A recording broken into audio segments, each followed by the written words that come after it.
अस्सलाम वालेकुम and welcome to my YouTube channel. So आज काफ़ी दिनों बाद मैं एक यूट्यूब वीडियो बना रहा हूँ। मुझे काफ़ी दिन हो गए थे एक वीडियो बनाते हुए और मैं थोड़ा बिजी था, इस वजह से मुझे वीडियो बनाने का टाइम नहीं मिला। अभी जो आप मेरे सामने मेरे पीछे बैकग्राउंड देख रहे हैं, ये है TU इल्मनाउ का स्पोर्ट्स ग्राउंड। तो ये एक ट्रैक है, रनिंग ट्रैक। इस पर हम कभी कभी क्रिकेट भी खेल लेते हैं, वैसे ये जॉगिंग वगैरह करते रहते हैं लोग इधर आके। तो आज जिस टॉपिक के बारे में बात करना चाह रहा हूँ वो है कि जर्मनी आने के बाद कुछ देर के लिए सोच लें कि आप जर्मनी आ गए हैं और इसके बाद आप कितना काम कर सकते हैं एज अ स्टूडेंट और कितने पैसे आप यहाँ पे आके अर्न कर सकते हैं। कुछ पॉलिसीज़ में चेंज आया है, कुछ रूल्स वगैरह चेंज हुए हैं स्टूडेंट्स के लिए, तो मैंने सोचा कि इस बारे में एक वीडियो बना लूँ। तो सबसे पहले ये है कि जब आप जर्मनी आ जाएंगे, आपकी जो वीज़ा क्लास होगी वो होगी 13B। इसके मुताबिक ये आपका स्टूडेंट वीज़ा है। इसके मुताबिक पहले आप फरवरी 2024 से पहले आप 120 फुल डेज़ काम कर सकते थे और 240 हाफ डेज़। अब फुल डे और हाफ डे का मतलब क्या है? फुल डे का मतलब है कि आप 8 आवर्स पर डे काम कर सकते हो और हाफ डे का मतलब है 4 आवर्स पर डे काम कर सकते हो। ओवरऑल आप 960 आवर्स काम कर सकते हो एक साल में। लेकिन अभी एक रूल नया आया है कि आप 140 फुल डेज काम कर सकते हो। इसका मतलब है कि आप ओवरऑल 1120 घंटे काम कर सकते हो, 1120 आवर्स, ठीक है। और मिनिमम जो इधर यहाँ एक वेज है वो है 13 यूरोज़ पर आवर। तो इसका मतलब है ये है कि अगर आप पूरा साल अपना पार्ट टाइम भी काम करें तो आप 13 से 14 हज़ार यूरो आसानी से कमा सकते हैं। और आप अगर एग्जैक्ट अमाउंट चेक करना चाह रहे हैं तो आप 1120 घंटों को मल्टीप्लाई कर सकते हैं 13 से, ठीक है। इसमें आप फुल टाइम काम कर सकते हैं, आप पार्ट टाइम काम कर सकते हैं, आप हीवी जॉब्स कर सकते हैं, मिनी जॉब कर सकते हैं। फुल टाइम होता है कि 8 आवर्स की शिफ्ट, पार्ट टाइम होता है कि 4 आवर्स की शिफ्ट और मिनी होता है कि 2 आवर्स की शिफ्ट या 3 आवर्स की शिफ्ट। इसमें कोई पाबंदी नहीं है कि आप फुल टाइम काम नहीं कर सकते।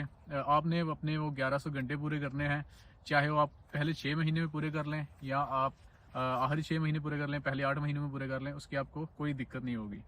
तो आपने बस वो आपने जो आवर्स हैं वो देखने हैं कि मैं कब पूरे कर रहा हूँ।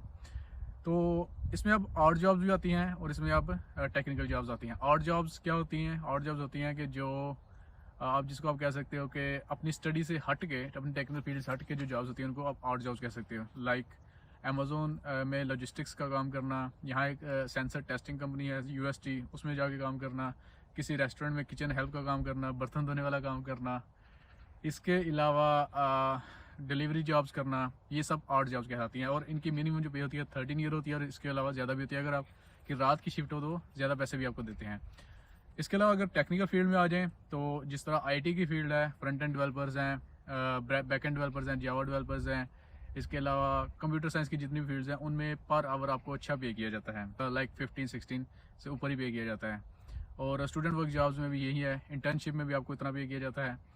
और इसके अलावा टेक्निकल फील्ड हर अब स्टडीज़ की डिफरेंट अपनी अपनी अपनी टेक्निकल फील्ड है, वो उसके मुताबिक चार्ज करते हैं। लेकिन उसका फिर आपको फ़ायदा है कि वो आपके एक्सपीरियंस में शामिल हो जाती है। अगर आप कल को आपको फुल टाइम जॉब लेने में आपकी काफ़ी ज़्यादा आसानी हो जाती है। इसके अलावा 2 चीज़ें और हैं कि जो आपकी इंटर्नशिप होती है, अगर आपकी मैंडेटरी इंटर्नशिप है वो आपके वर्किंग आवर्स में जो है ऐड नहीं होगी, वो चाहे वो 3 मंथ की हो या 6 मंथ्स की हो। इसके अलावा अगर आपकी हीवी होता है कि आप अपने यूनिवर्सिटी के प्रोफेसर के अंडर कोई प्रोजेक्ट कर रहे हैं तो उसके भी जो घंटे हैं उसके आपको पैसे मिलेंगे, लेकिन वो आपके आवर्स में इंक्लूड नहीं होंगे। और अगर आप 520 यूरो से कम कमा रहे हैं तो आपको कोई टैक्स भी नहीं लगेगा। इसमें आपको बस देखना ये पड़ता है कि कहीं आप 2 जॉब्स तो नहीं कर रहे। 2 जॉब्स का मतलब है कि multiple jobs eight same time अगर आप वो कर रहे हैं तो आपको टैक्स क्लास 6 लग जाएगी और आपके ठीक ठाक पैसे उठ जाएंगे। तो आप इस चीज़ से बचें। अगर आप टैक्स क्लास 1 में हैं, मोस्टली टैक्स क्लास 1 ही होती है, तो स्टूडेंट्स को उसका 9% जो अभी आप अर्न कर रहे हो उसका 9% आपको देना पड़ता है। लेकिन अगर आप अमेजोन में काम कर रहे हैं, फुल टाइम काम कर रहे हैं, फिर आपकी टैक्स क्लास 3 होती है, उसमें आपको ज़्यादा पैसे देने पड़ते हैं। लेकिन उसमें आपको टैक्सेस काफ़ी करते हैं, लेकिन आपको रिटर्न भी हो जाता है। अगर टैक्स रिटर्न फाइल करेंगे तो आपको रिटर्न भी पैसे हो जाते हैं। तो यही कुछ चीज़ें हैं। और जॉब्स बिल्कुल हैं, जर्मनी में जॉब्स की कोई कमी नहीं है। अगर आप ये किसी से सुन रहे हैं कि जॉब्स नहीं है, काम की बड़ी किल्लत है, तो ऐसी कोई बात नहीं है, काम बहुत है। इवन के TU इल्मनाउ एक छोटा सा शहर है, लेकिन इसमें भी यहाँ भी बहुत जॉब्स हैं। अगर किसी ने करनी है, अगर कोई मेहनत करने वाला है तो उसको जॉब्स मिल जाएंगी, ये नहीं है कि उसको नहीं मिलेगी। तो ये सोच के दिल आप छोटा ना करें कि छोटे शहर में जा रहा हूँ या बड़े शहर में जा रहा हूँ। अपॉर्चुनिटीज़ बहुत ज़्यादा हैं, हर लिहाज से हैं, ना सिर्फ और जॉब्स के लिहाज से बल्कि टेक्निकल फील्ड्स के लिहाज से भी बहुत ज़्यादा अपॉर्चुनिटीज़ हैं।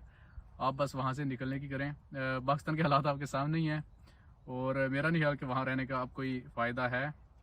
हालांकि पाकिस्तान से बहुत प्यार है मुझे भी, लेकिन टू बी ऑनेस्ट मुझे नहीं लगता कि वहाँ रहने का कोई फ़ायदा है और वहाँ कोई फ्यूचर है किसी भी चीज़ का। हाँ, अगर आपका कोई बड़ा बिजनेस है तब आप सोच सकते हैं इस बारे में, लेकिन अगर आप मिडिल क्लास से बिलोंग करते हैं और आपके यही है कि आपने अपनी एजुकेशन के ज़रिए ही आगे जाना है, तो मेरे ख्याल से जर्मनी एक बहुत बेहतर ज़रिया है यहाँ आने का।